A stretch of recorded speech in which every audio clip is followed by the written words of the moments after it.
ফরশুদ আহমদ যে লান্ড ব্রাদারকে হত্যা করা হয়েছে, তারা প্রথমে আদালত অবমাননা করে চিন্ময় দাসের গায়ে আটকে দিয়েছে। এরপর ইন্ডিয়ান পররাষ্ট্র মন্ত্রণালয় যখন বিবৃতি দিল যে চিন্ময় দাসকে মুক্তি দেওয়া হোক, তখন তারা অ্যাগ্রেসিভ হয়ে গিয়ে আমাদের এই আইনজীবীকে হত্যা করে। অর্থাৎ ইসকনরা এখন ইন্ডিয়ার যে প্রোপাগান্ডা আসে সবগুলো বাস্তবায়নে কাজ করতেছে। হিন্দুদের জন্য মন্দির আছে, তাদের গুরুকুল আছে, তারা শিক্ষা নিবে গুরুকুল থেকে এবং প্রার্থনা করবে মন্দিরে। এই ইসকন এই যে সংস্থাটা আছে, এটা অলরেডি 10টা রাষ্ট্রে নিষিদ্ধ এবং বাংলাদেশেও তারা তাদের সন্ত্রাসী কার্যক্রম চালিয়ে যাচ্ছে এবং সেটা এখন অলরেডি আপনাদের সামনে প্রমাণিত। তারা কোর্টের কোনো আদেশ মানে না, তারা ইন্ডিয়ার যে প্রোপাগান্ডা ছিল সেগুলো বাস্তবায়ন করে। আর ইন্ডিয়া যে অযাচিতভাবে বাংলাদেশের পররাষ্ট্র মন্ত্রণালয়ের কাছে একটা বিবৃতি পাঠালো যে তারা উনার জামিন চায়, উনাদের ইন্ডিয়াতে 3জন মুসলমান মসজিদ রক্ষাকে হত্যা হলো, সে ব্যাপারে তাদের কোনো বিবৃতি নেই।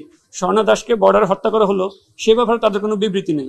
বাংলাদেশের নিপুণ রায়কে পুলিশ পিটিয়ে মাথা ফাটিয়ে দিল, গয়েশ্বরচন্দ্র রায়কে জেলে নিল, আমাদের নিতাই কুমার রায় রানের সিনিয়র উনাদেরকে জেলে নিল, তখন তাদের কোনো বিবৃতি নেই। কিন্তু ইসকনের ব্যাপারে উনাদের একমাত্র ইন্টারেস্ট হওয়ার কারণ হলো তারা তাদের প্রত্যেকটা প্রোপাগান্ডা ইসকনকে দিয়ে, অর্থায়ন দিয়ে, অস্ত্র দিয়ে, বুদ্ধি দিয়ে সহায়তা করে বাংলাদেশটাকে অস্থির করে রাখছে। তারা চাচ্ছে এই দেশে যদি আপনার এই যে হায়দ্রাবাদ অথবা সিকিমের মতো যদি একটা রাষ্ট্র তারা প্রতিষ্ঠা করতে পারে, এদেশে যদি দাঙ্গা লাগাতে পারে, তাহলে তারা খুব সহজে বাংলাদেশটাকে দখল করে নিতে পারবে। কারণ তাদের অতীত ইতিহাস হচ্ছে হায়দ্রাবাদকে দাঙ্গা লাগিয়ে দখল করা, তাদের অতীত ইতিহাস হচ্ছে সিকিমকে তারা দাঙ্গা লাগিয়ে দখল করে নিয়েছে। এখন তারা ইসকনের মাধ্যমে, সন্ত্রাসী কার্যক্রমের মাধ্যমে বাংলাদেশে যদি দাঙ্গা লাগাতে পারে, তাহলে তারা বাংলাদেশটাকে খুব সহজে দখল করে নিতে পারবে। আমরা যখন হিন্দু মুসলিম দাঙ্গা লিপ্ত হয়ে যাবে তখন তাদের দখল করে নেওয়াটা খুব সহজ হয়ে যাবে।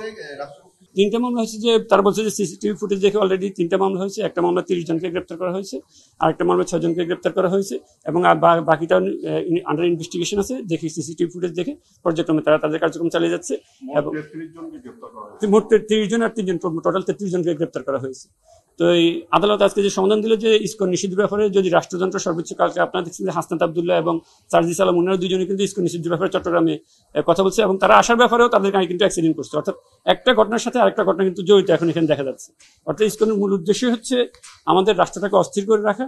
এখন আমিও যেভাবে কথা বলতেছি বিকেল পর্যন্ত আমিও নিরাপদ থাকবো না, এটাও কিন্তু আসলে এখন বাবার সময় হয়ে গেছে। কারণ কালকে যেহেতু তারা চট্টগ্রাম ইসকনের বিরুদ্ধে কথা, কোর্ট খুব সুন্দর সমাধান দিয়েছে এবং কোর্টের আদালতের আদেশে আমরা খুবই সন্তুষ্ট। কোর্ট বলছে যে যেহেতু রাষ্ট্রযন্ত্র এখানে সর্বোচ্চ চেষ্টা দিয়ে তাদের আইনশৃঙ্খলা পরিস্থিতি নিয়ন্ত্রণ রাখছে, এটা আসলে ধন্যবাদ পাওয়ার যোগ্য। এবং যেহেতু রাষ্ট্রযন্ত্র দেখতেছে, সংবিধানের কথা বলছে, সংবিধান রক্ষার জন্য যে আমাদের সকলের দায়িত্ব, যে আমাদের জনগণ থেকে, কোর্ট থেকে, আইনজীবী থেকে সকলের দায়িত্ব, সেই সাংবিধানিক দায়িত্ব রাষ্ট্রযন্ত্র খুব ভালোভাবে দায়িত্ব পালন করতেছে। কোর্টের সাথে স্যাটিসফাইড, আমাদের ডেপুটি জেনারেল যিনারা আছেন ওনারাও আইনশৃঙ্খলা পরিস্থিতি নিয়ে স্যাটিসফাইড। আমিও কোর্টের আদেশ যেটা আজকে পেয়েছি যে রাষ্ট্রযন্ত্র আদেশটা ছিল যে ইসকন নিষিদ্ধ এবং আইনশৃঙ্খলা পরিস্থিতি নিয়ন্ত্রণ করার ব্যাপার, এটা উনি যেহেতু নিয়ন্ত্রণে আছে, এটা উনি রাষ্ট্রযন্ত্র উপরে ছেড়ে দিয়েছে।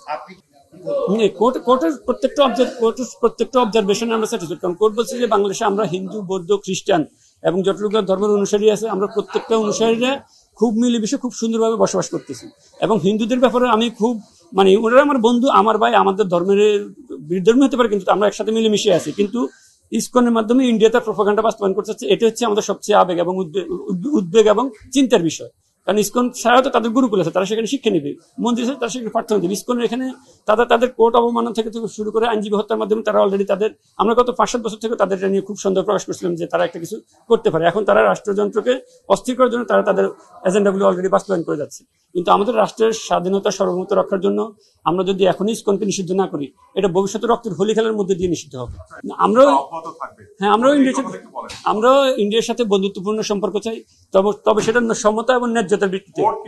কোর্ট বলছে যে আমরা ইন্ডিয়ার সাথে সমতার ভিত্তিতে যে সম্পর্ক আছে, আমরা সেই সম্পর্ক ভালো রাখতে চাই। এবং আমিও বলতে চাই আমরাও ইন্ডিয়ার সাথে ন্যায্যতার ভিত্তিতে সম্পর্ক ভালো রাখতে চাই। কিন্তু আমাদের যদি এটা কোর্টের বাইরে, আমার বক্তব্য হচ্ছে যদি আমাদের নো ট্রানজিট দিলাম, তাদেরকে রোড ট্রানজিট দিলাম, তাদেরকে রেল ট্রানজিট দিলাম, কিন্তু আমরা কি পেলাম? এটা তো সমতার ভিত্তিতে, ন্যায্যতার ভিত্তিতে হলো না। যেহেতু 10টা রাষ্ট্র অলরেডি এটা নিষিদ্ধ করে ফেলছে, নিষিদ্ধ করে তারা সফল হয়েছে। নিষিদ্ধ করছে হচ্ছে আপনার অলরেডি চীন এটা নিষিদ্ধ আছে, সিঙ্গাপুরে নিষিদ্ধ আছে, মালয়েশিয়াতে নিষিদ্ধ আছে, ইন্দোনেশিয়া নিষিদ্ধ আছে, সৌদি আরবে নিষিদ্ধ আছে, Afghanistan, Iran, Tajikistan, Uzbekistan, Kazakhstan এবং তুর্কমেনিস্তানে নিষিদ্ধ আছে এবং সোভিয়েত রাশিয়াতে। এটা সরাসরি আপনি এখনো যদি ইন্টারনেট, গুগল সবগুলো ঢুকেন, পত্রিকা পড়েন, সেখানেও পাবেন। এবং সোভিয়েত রাশিয়া এবং বর্তমান যে রাশিয়া, সোভিয়েত ইউনিয়ন এবং বর্তমান রাশিয়া, তারাও এটাকে নিষিদ্ধ করে রাখছিল। বর্তমানে তারা সেখানে এটা চালানোর চেষ্টা করতেছে। এবং কানাডাতে আপনারা জানেন যে যে হত্যাকাণ্ডগুলো হচ্ছে সেগুলোতে ইসকন কিন্তু ওতপ্রোতভাবে জড়িত। তো ইসকন দেশেও যদি হত্যাকাণ্ড চালায়, আমাদের সার্জিস আলম এবং ইউসুফ আব্দুল্লাহ দুজনকে কালকে অলরেডি দেখছেন গাড়ি। এখন সার্জিস আলম যেহেতু কালকে গাড়িতে অ্যাক্সিডেন্ট করছে, এখন আমি নিজেও তো এটার মধ্যে পড়ে যাচ্ছি যে কখন আমার উপরে হামলা আসে। তবে আমি এটা বলবো, আমাদের রাষ্ট্রের সার্বভৌমত্বের জন্য, স্বাধীনতার জন্য যতটুকু করা সম্ভব আমি জীবন দিলেও সেটুকু করে যাবো।